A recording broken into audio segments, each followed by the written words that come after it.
Hi hello नमस्कार मित्रमैत्रिणींनो, मी संध्या तुम्हा सर्वांचं स्वागत करते साफसफाईच्या आजच्या आपल्या नवीन भागामध्ये. चला तर मग मंडळी जास्त वेळ वाया न घालवता सुरुवात करूयात आजच्या आपल्या चर्चेला. तर मंडळी आज आपण एका नवीन विषयाला हात घालणार आहोत.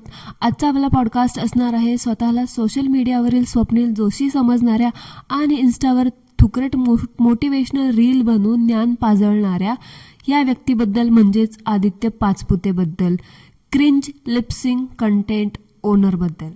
म्हणजे ह्याच्या कंटेंटबद्दल बोलायचं झालं तर त्यामध्ये बोलण्यासारखं काहीच नाही आहे, कारण हा माणूस जे कंटेंट म्हणून दाखवतं ते पण कंटेंट म्हणण्यासारखं अजिबातच नाही आहे. कंटेंटच्या नावावरती फक्त खिखिखी करायचं, खुकुखू करायचं, प्रँक दाखवायचे, आईला दाखवायचं, बायकोला दाखवायचं, 4-5 टवाळखोर मित्र घ्यायचे आणि त्यांच्यासोबत गप्पा मारत बसायचे की तू लग्न कधी करणार आहेस, तू हे कधी करणार आहेस, तू ते कधी करणार आहेस. बस ह्याच माणसाला हा माणूस म्हणतो की कंटेंट. या स्वस्त्या स्वप्नील जोशीकडे कंटेंटच्या नावावरती फक्त एवढंच आहे आणि उरलं सुरलं कंटेंटची भर हा ह्याच्या स्टुडिओच्या थ्रू भरून काढतो.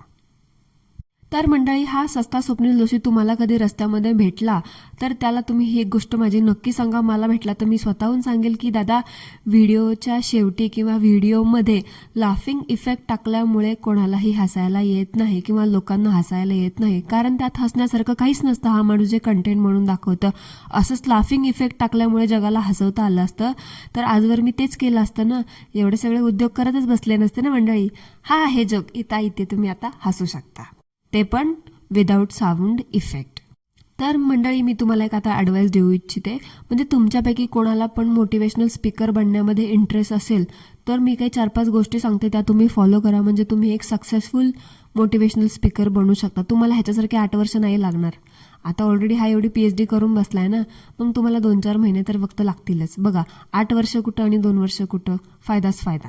तर हे असं की कुठलीही रील बनवताना, कुठलाही व्लॉग बनवताना ना, कुठल्याही गोष्टीचा ताळमेळ नसताना, कुठल्याही गोष्टीचा अर्थार्थी संबंध नसताना त्या गोष्टींना पकडून एक लांबलचक वाक्य बनवायचं. चेहऱ्यावरती असे वेगळे हावभाव आणायचे. कसंय न शेट, खरंय न शेट, खरंय खरंय असे 4-5 शब्द मोजके वापरायचे. अशी मान हलवायची, आयब्रोज वरती करायच्या आणि चेहऱ्यावरती एक दात दाखवणारी उंदरासारखी स्माईल ठेवायची. त्याला 2 सेकंदाचा स्लो मोशन लावायचं आणि 4 सेकंदाचं एक सॅड सॉन्ग लावायचं. झालं, तुम्ही मोटिवेशनल स्पीकर सक्सेसफुली बनवू शकता, ते पण फक्त 4 महिन्यामध्ये. मी ह्याचे ट्रेनिंग क्लासेस सुरू केलेले आहेत. डिस्क्रिप्शनमध्ये जरा माहिती देते, कोणाला एनरोल करायचं असेल तर करू शकता. आता तुम्ही म्हणाल सॅड सॉन्ग लावलं तर हार्ट ब्रेकचा व्हिडिओ होऊ शकतो, ह्यामध्ये मोटिवेशनचा होत नाही. तर मी ते मुद्दाम बोलले, कारण एक ऑडियन्स म्हणून हा माणूस जे दाखवतो ना त्यामध्ये हे असंच असतं, कारण त्या गोष्टीचा कुठलाही ताळमेळ बसत नाही ना बघताना. पण ह्या माणसाला असं वाटतं, ह्या स्वस्ता स्वप्नील जोशीला असं वाटतं की हा लोकांना मोटिवेट करतोय. तर भाऊ, तू मोटिवेट वगैरे काही करत नाही, तू तुझ्यासारखे अजून 4 छपरी लोकांना, छपरी रील स्टारला जन्म देतोय. बस एवढंच म्हणायचं होतं मला. आता बोलूयात, हे सगळं रीलबद्दलचं घराणं होतं. आता बोलूयात आपण ह्या माणसाच्या व्लॉगबद्दल. जय महाराष्ट्र पब्लिक असं म्हणणाऱ्या जिगर बालिश टीमबद्दल. हा टीमच आहे, हा एकटा नाही आहे याच्यामध्ये. हा पूर्ण गँग घेऊन फिरतो. मी मगाशी म्हटलं ना, 4-5 टवाळखोर असतात, ते ह्या जिगर टीममधले आहेत. त्या सगळ्यांबद्दल तर आपण बोलणारच आहोत. त्या सगळ्या नमुन्यांवरती आपण सविस्तर चर्चा करणार आहोत. पण पहिला नंबर मी ह्या स्वप्नील जोशीला दिला ना. म्हटलं आपण सगळ्या गोष्टीचा शुभ ह्याच्यापासूनच करावा. तर 2 वर्षापूर्वी रीलचा बाजार उठल्यानंतर ह्या माणसाला पण कळून चुकलं वाटतं की आता रील करून आपलं काय भागणार नाही.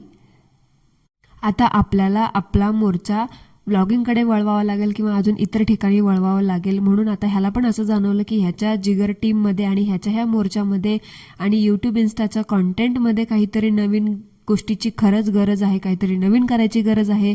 म्हणून ह्या व्यक्तींनी काहीतरी नवीन करण्याच्या प्रयत्नामध्ये नवीन बायकोच आणली. म्हणजे लोक कंटेंटच्या नावावरती नवीन काहीतरी करण्यासाठी परदेशात फिरायला जातात, नवीन टॉपिक शोधून आणतात. जसं मी शोधून आणला.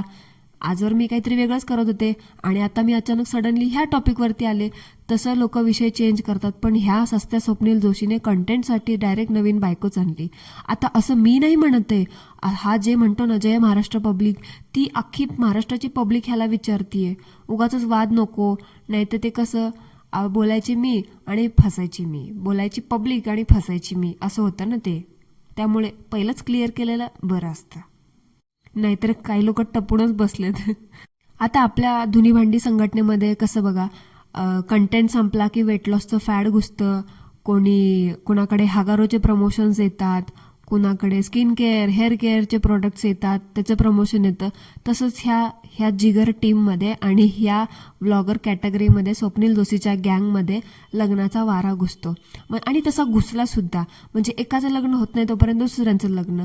आणि ह्या माणसाने खरंच कंटेंटच्या नावावरती बायकोची डायरेक्ट अनबॉक्सिंग करत तिचा फेस रिव्हिलिंगचा व्लॉग बनवला. व्लॉग नाही तर सॉन्ग म्हणायला सुद्धा हरकत नाही, सॉन्गच बनवलं. म्हणून तर मी ह्याला ना सस्ता स्वप्नील जोशी असं म्हटलं. पण आता ह्यामध्ये खराखुरा स्वप्नील जोशी ऑफेंड होऊ नये म्हणजे झालं. कारण का, जसं ह्या माणसाचं लग्न झालंय ते आजपर्यंत ही व्यक्ती आपल्या बायकोला ह्याच्या प्रत्येक व्लॉगमध्ये, ह्याच्या रीलमध्ये, ह्याच्या त्या कपड्याच्या बिझनेसमध्ये प्रत्येक ठिकाणी एक कंटेंटचं प्रॉप म्हणून आजवर वागवताना दिसलेला आहे. आता महाराष्ट्राची पब्लिक मी सुद्धा आहे. मग ॲज अ पब्लिक मला जे दिसलं त्याच्याबद्दल बोलणं, त्याच्याबद्दल रिॲक्शन देणं हे माझं काम आहे. आता ह्यामध्ये कोणी पर्सनल घेऊ नये रे बाबा. कोणी पर्सनल घेतलं तर तो त्याचा पर्सनल मॅटर असावा. काही लोक तर असं पण म्हणतात की ह्या माणसाने लग्न फक्त ना कंटेंटसाठी आणि यूट्यूबसाठीच केलेलं आहे. म्हणजे आता जिथं तिथं तेच दिसतंय ना, म्हणून लोकांना बोलणं साहजिक आहे. आजवर ज्या व्यक्तीच्या चेहऱ्यावरची माशी देखील उठत नव्हती, आता ती व्यक्ती फार अशी पकपक पकपक करायला लागले म्हटल्यावरती महाराष्ट्राच्या पब्लिकला पण प्रश्न पडणारच ना. तर त्या प्रश्नांची उत्तरं मला माझ्या थ्रू तुम्ही देऊ शकता तुमच्या पब्लिकला. तर असं काहीतरी आहे. आता कसं बायको कंटेंट म्हणून अनबॉक्सिंग करून पार अनबॉक्सिंग, तिचं फेस रिव्हील, तिचं नाव रिव्हील, जसं लोक गाडी रिव्हील करतात, बेबीचं फेस रिव्हील करतात, तसं ह्या माणसाने चक्क बायको रिव्हील केली. ठीक आहे, ज्याची त्याची इच्छा तसं केलं. पण थोड्या दिवसांनी ह्यांनी आता कसं कंटेंटसाठी बायकोचा वापर होतोय, थोड्या दिवसांनी आपल्या दोन्ही भांडी संघटनेमध्ये कसं बच्चा दिखाओ पैसा कमाव ह्या योजनेचं अवलंब केला जातोय सर्रासपणे, तसं ह्यांच्या पुढे पण ह्या गोष्टीचा अवलंब केला ह्यांनी. तर त्यामध्ये तुम्हाला काही वेगळं किंवा सरप्रायझिंग असं काही वाटू नये म्हणून मी अगोदर सांगते. आता बायको म्हणून कंटेंट, उद्या मुलं म्हणून हा कंटेंटचा वापर केला जाऊ शकतो. सो ह्या गोष्टीसाठी ना तुम्ही तयार असा.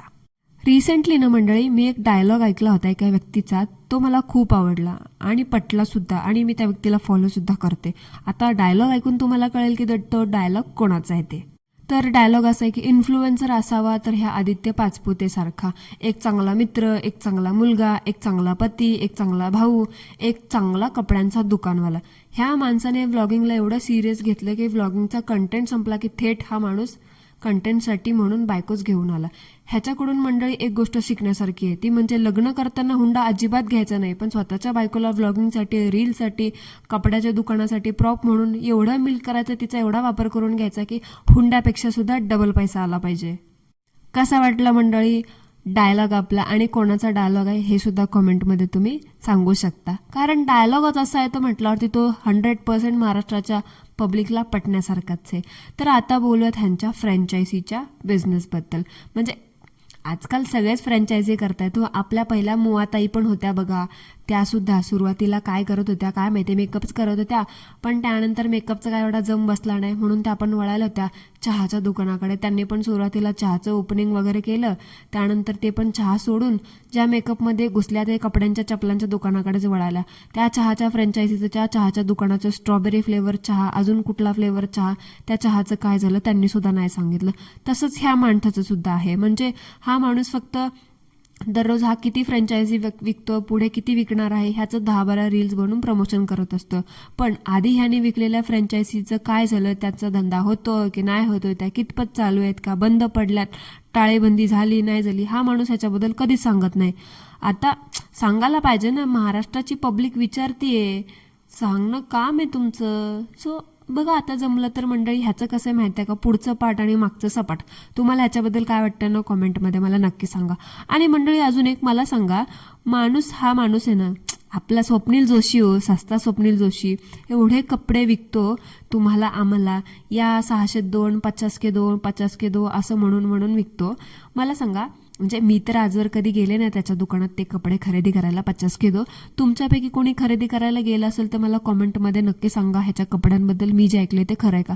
म्हणजे मी असं ऐकलंय की हा जे कपडे विकतो 50 के 2, एकदम प्रीमियम क्वालिटी, एवढा स्टॉक तेवढा स्टॉक, एकदम भारी म्हणत त्या कपड्यांची क्वालिटी खूप चीप असते आणि एका वॉशमध्ये ते कपडे फेड होतात, फाटून जातात, स्टिचिंग क्वालिटी खूप बेकार असते, असं असं वगैरे वगैरे.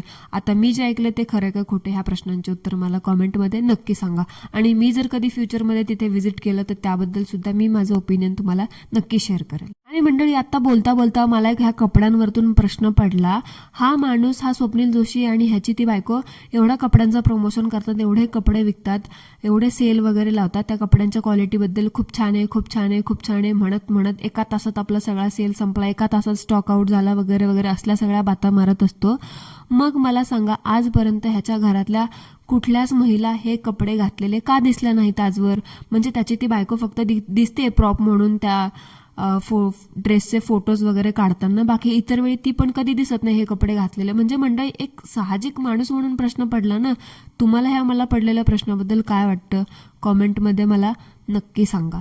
तर मंडळी, आजचा आपला नवीन विषय, नवीन कॅरेक्टर कसं वाटलं, आणि यापुढे पण आपण असंच नवीन विषयावरती बोलणार आहोत. तुम्हाला ह्या विषयांवरती माझं मत, माझं स्टाईलमध्ये, माझ्या रोस्ट पॉडकास्ट रिॲक्शनमध्ये तुम्हाला ऐकायला आवडतील का? कॉमेंटमध्ये मला नक्की सांगा. सो मंडळी, दॅट्स इट फॉर टुडे. भेटूया लवकरच एका नवीन चर्चेसोबत. तोपर्यंत ॲज ऑलवेज सर्वांनी काय करायचं ते करा. थँक्यू सो मच आणि धन्यवाद.